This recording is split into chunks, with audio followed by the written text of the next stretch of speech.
कि श्री जी की प्राप्ति करनी है। नाम जप अधिक से अधिक करो। पढ़े हो कुछ तो श्रीमद् भागवत पुराण, गीता, श्रीमद् भागवत पुराण, ये 2 ग्रंथ घर में अभी रखो।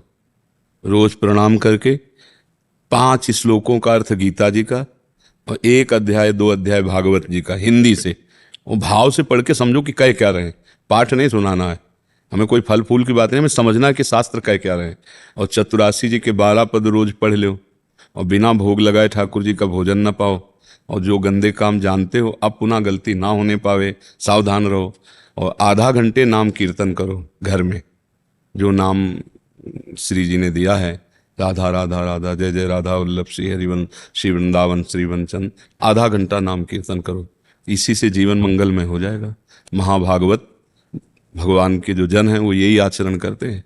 और पूर्व में जो हमसे गलतियां हुई, तो आज सत्संग सुन रहे थे, जैसे पहाड़ को चूर करने के लिए वज्र प्रहार हो जाए तो सब चकनाचूर हो जाता है, ऐसे नाम वज्र है और पाप के पहाड़ जमाओ तो सब भस्म हो जाएंगे। नाम संकीर्तनम यस्य सर्व पाप प्रणाशनम, सर्व पापों का नाश करने के लिए।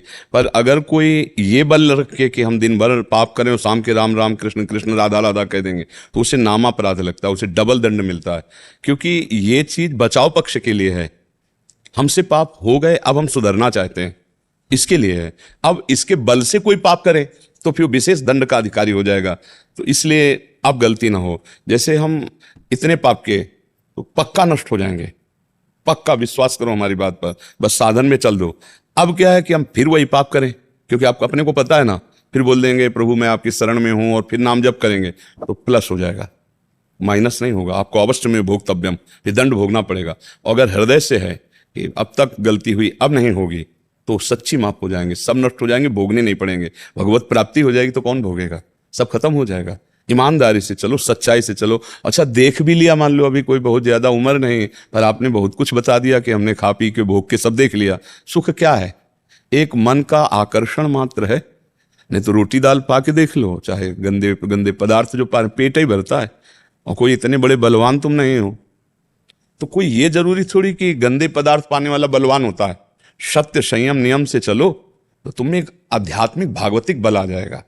ये दूसरों को कष्ट देना, जैसे हमको देखो ऐसे काटो तो अपने शरीर में लगता है ना, ऐसे हर जीव को लगता है। आप एक चींटी के पीछे अंगुली दौड़ाइए, वो जी जान से भागेगी, क्योंकि उसको अपना शरीर प्रिय है। अब बोलो आप जिंदा पशु पक्षियों को उबाल उबाल के खा रहे हो।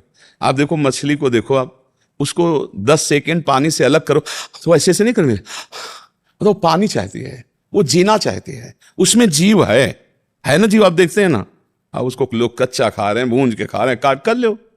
और जब बोले अपने पाप मोचन करने के लिए वैष्णो देवी जा रहे हैं, तो क्या वैष्णो देवी क्षमा कर देंगे?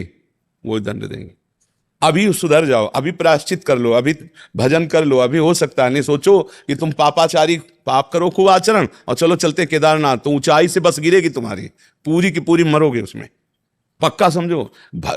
ऐसे गाड़ी जा रही, भारी पत्थर गिरेगा, वहीं चकनाचूर हो जाओगे केदारनाथ में। क्योंकि नाथ ही का सारा खेल है संसार। उनकी 3 लीलाएं हो रही, एक सृजन लीला और एक पालन लीला और एक विनाश लीला। वही लीला करने वाले, डरो उनसे, पाप कर्म से कोई भी जीव आप देखो जीना चाहता है, कोई भी जीव हो, आप उसे भूंज रहे हो, आप उसे तल रहे हो, करो, फिर तुम्हें तलेगा। माया बहुत विचित्र ढंग से तलती। गाड़ी में बढ़िया फिल्मी गाना सुनते जा रहे हैं, ऐसी गाड़ी है, बढ़िया बड़ी गाड़ी है, नहीं वो कहीं से वो कनेक्शन फेल हो गया, वो आग लग गई अंदर। अब पहले तार वो जले जिनसे शीशा और दरवाजा खुलता है, अब बटन दबाते रहो दरवाजा नहीं खुलेगा, चिल्लाते रहो आवाज बाहर नहीं जाएगी, अंदर ही अंदर आराम से भून के तैयार हो गए। ये किसने भून दिया? काल ने भून दिया। ये कोई नई बातें नहीं, आप लोग तो सुनते हैं ना समाचार, कमरे के अंदर बंद हैं, आग लग गई, वहीं मर गए। क्या है? ये हमारे कर्म है। इसलिए भाई जब तक मनुष्य जन्म है तब तक मोचन कर सकते हो। अच्छा अब जैसे हृदय से तुम्हें पश्चाताप है, ओहो प्रभु बहुत गलत हो गया, नहीं भोगना पड़ेगा, अब नहीं करूंगा, राधा राधा राधा नहीं भोगना पड़ेगा पक्का। लेकिन ये वो है कि चलो चलते हैं, खूब पापाचरण करते हैं, भंडारा करवा देंगे, हो भी जाएगा तो लाभ नहीं मिलेगा। क्योंकि मां की बात को तो मानो। आप देवी भागवत पढ़ो, देखो अम्बा क्या कह रहे हैं, शिव पुराण पढ़ो, देखो भगवान शिव क्या कह रहे हैं, शास्त्र क्या कह रहे हैं। अब वो चाह रहे हैं, कुछ तुम कर रहे हो, पापाचरण तो बात नहीं बनने वाली, ये पक्का समझ लो। आज तक हमें कोई भी अधर्माचरण करने वाला उदाहरण बता दो जो आर पार सुखी हुआ हो।